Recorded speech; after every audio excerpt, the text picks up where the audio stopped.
আবু জাহেল আরবের মধ্যে চ্যালেঞ্জ ছুড়ে মারছে, বলতেছে মুহাম্মাদের যে কাল্লা আনতে পারবে তাকে 100 উট পুরস্কৃত করা হবে। সমস্ত আরববাসীগণ কেউ দাঁড়ায় না, সবাই ভয়ে কাঁপতেছে, এত বড় মানুষ মুহাম্মাদের কাল্লা আনতে পারবো না।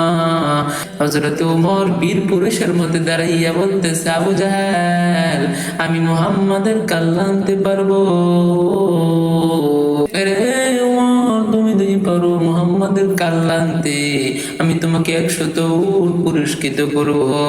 এই লোভে হযরত ওমর 100 উটের লোভে আবু জাহেলের এই কথা অমান্য করলেন না।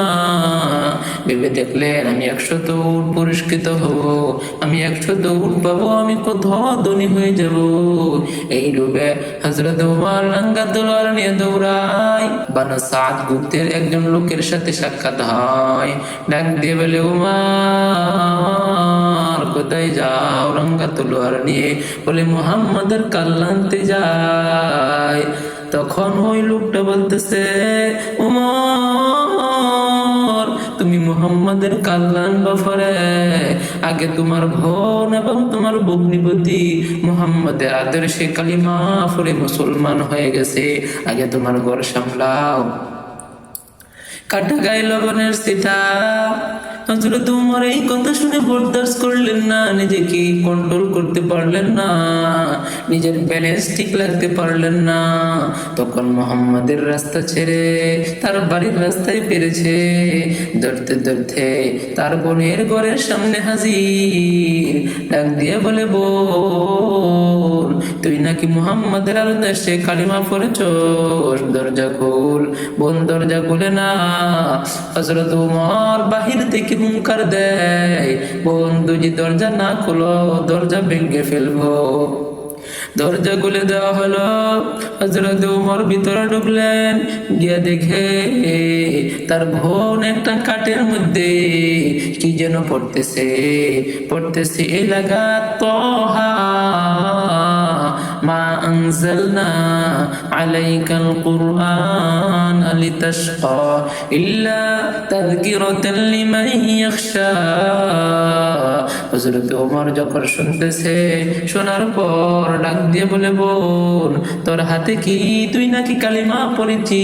বলে, হ্যাঁ কালিমা পড়েছি, মুহাম্মাদের আদর্শে গ্রহণ করেছি, তোমার কি হয়েছে?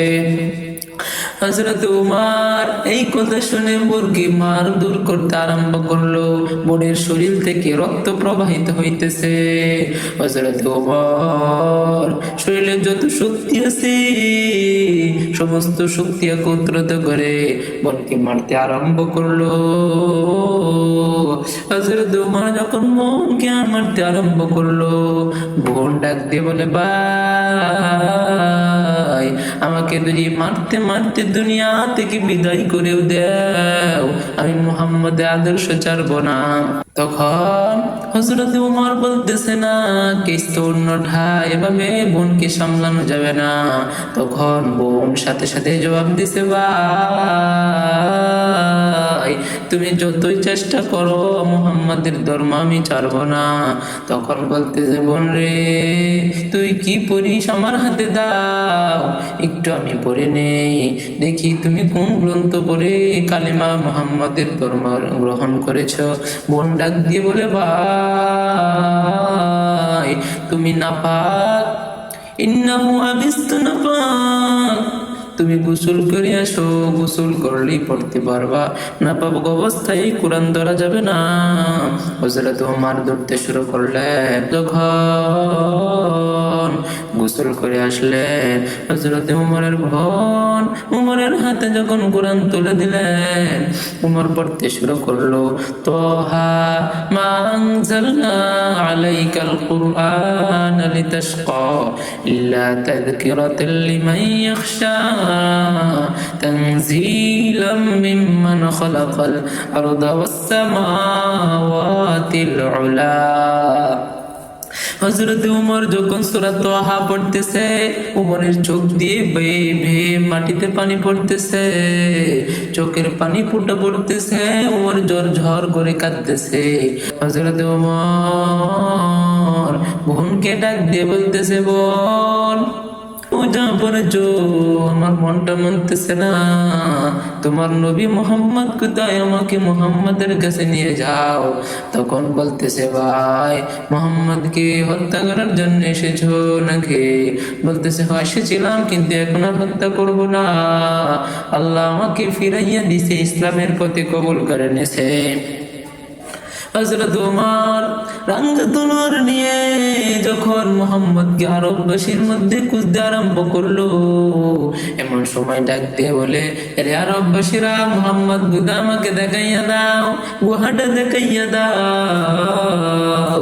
হযরত ওমরকে যখন আল্লাহর নবীর কান কাটা দেখাইয়া দিল, তখন আল্লাহর নবীর চাচা হযরত হামজা রাদিয়াল্লাহু তাআলা আনহু ডাক দিয়ে বলে, ভাতিজা তুমি সরে যাও, এই দেখো ওমর রাঙ্গা তলোয়ার নিয়ে আসতেছে তোমাকে হত্যা করার জন্য।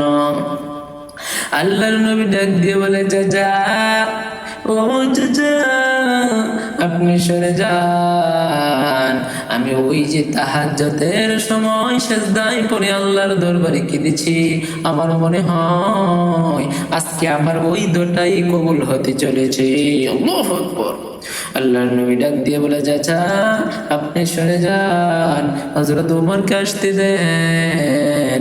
ওমর আসতেছে, আল্লাহর নবীর কাছে আয়েশাই কেঁদে দিছে, ডাক দিয়ে বলে, নবী গো, আমি এতদিন বুঝতে পারি নাই, আপনি আমাকে কালিমা পড়াইয়া মুসলমান বানাইয়া দেন। আল্লাহর নবী বলতেছে, ওমর আমার সাথে সাথে পড়ো, লা ইলাহা ইল্লাল্লাহু মুহাম্মাদুর রাসূলুল্লাহ।